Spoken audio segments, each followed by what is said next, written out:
both a pleasure and a privilege to have this opportunity to celebrate your academic accomplishment. And so let me start off and have us all, I think, collectively put our hands together and congratulate our certificate. And let me take this opportunity also to recognize those who have made it possible. And a program like this takes a lot of inputs, both from the United States as well as from India. And so for the instructors and professors, the administrators, the organizers, the hosts of the facilities, and so many other individuals and organizations that have made this possible, I very, very much appreciate your contributions and your commitment. So thank you too.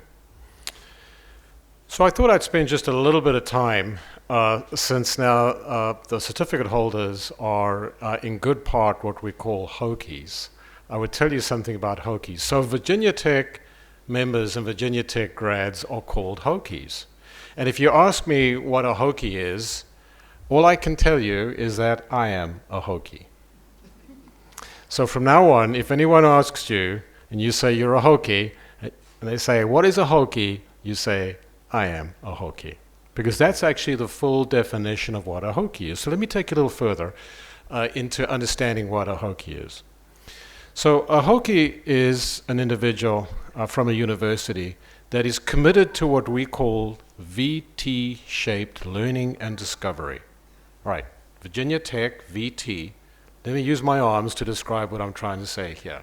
So imagine the V, all right, here's the V, and within the V, nesting in the V is the T, all right, the V for Virginia, and in the middle is the T. And every element, every part of the V and every part of the T actually means something to Hokies. What is that? Well, let's start with the T. So if you take the T has a vertical bar, and that vertical bar, that pillar of the T, is symbolic for us that we are committed to disciplinary depth. What that means is that if you're a computer scientist, you need to be a really well-grounded, well-informed, well-educated, competent computer scientist. And if you happen to be a poet, you need to be a poet for poetry's sake. You need to be inspiring the world with your poetry. And if you're a mechanical engineer, you need to be fine-tuned in terms of your commitment to those disciplinary assumptions and ways of thinking in terms of what it means to be a mechanical engineer. And when you do that at an institution like Virginia Tech, which embraces all of the disciplines all the way from the visual and performing arts, the humanities, the social sciences, science, engineering, technology, and health sciences, the whole lot. When you do that across that spectrum of learning and discovery, then you have the opportunity to do something else. And that is to start working on this part of the T, which is the transdisciplinary part, which actually brings together the different elements. Well, let's think about that, all right? You all have one of these in your pocket, don't you? And you spend far too much time every day looking at it, don't you? Okay? But what did it take to produce this? It took some pretty high-end computer science. It took some pretty high-end engineering in terms of incorporating that computer science function on a technology level. But this iPhone is more than that. It has an elegance. It has a beauty. I like the feel to it.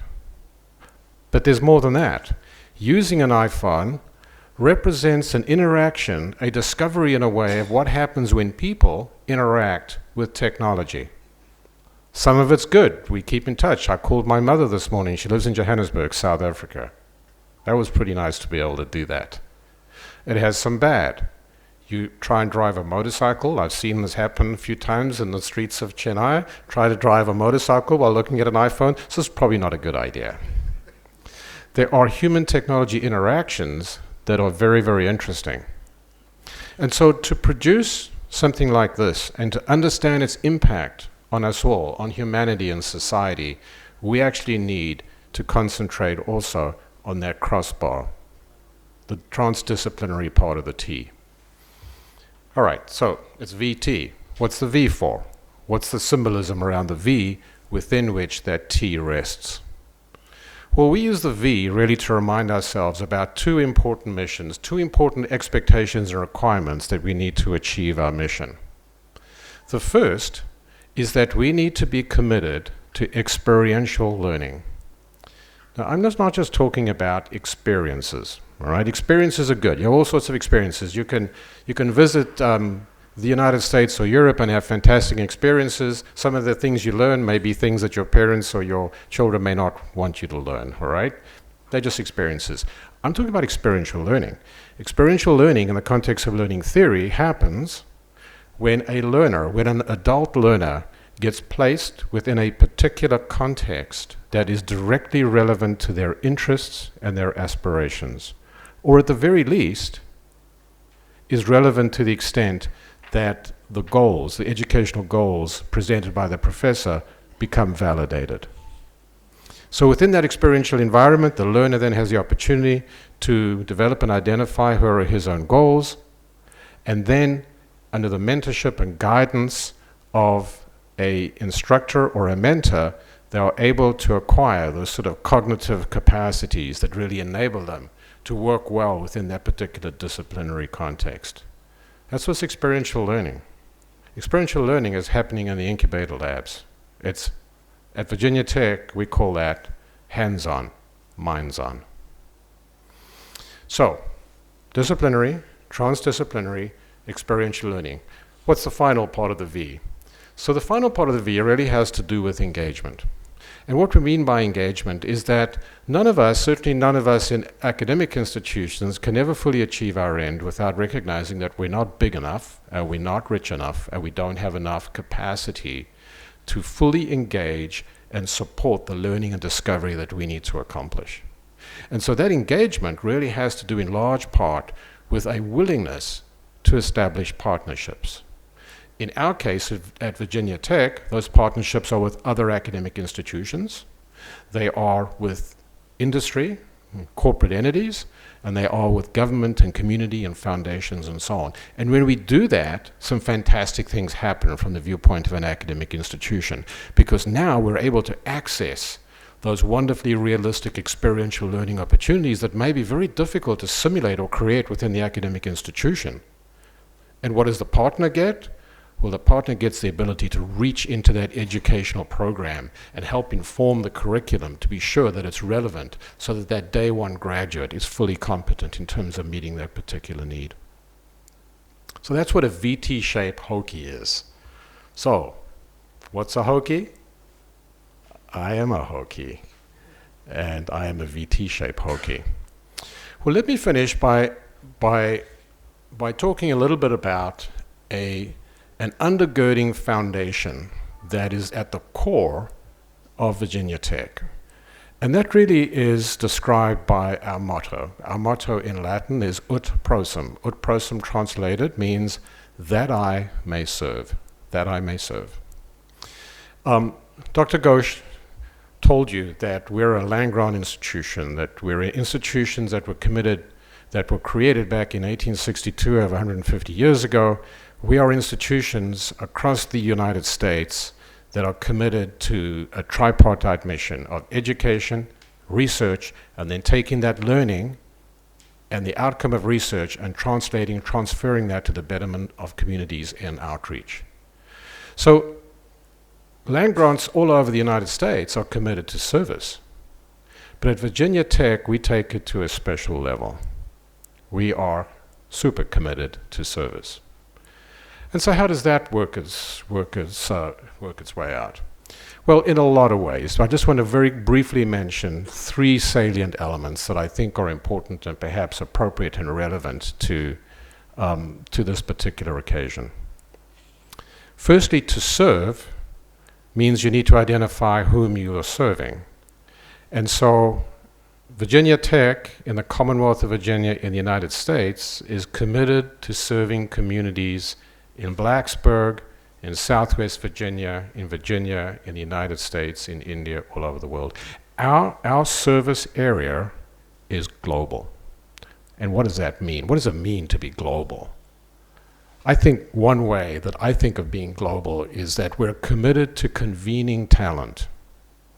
Committed to convening talent by having faculty and students come to the United States and work with us at Virginia Tech, and having Virginia Tech students and faculty and staff collaborate all across the world with partners such as you. And why should we care about that? Because honestly, there isn't anything that happens in Virginia that doesn't have a global context. The farmers in my very own county, just a couple of miles from where I live, who may be engaged in farming, raising cattle, that particular agricultural productivity is relevant to international markets.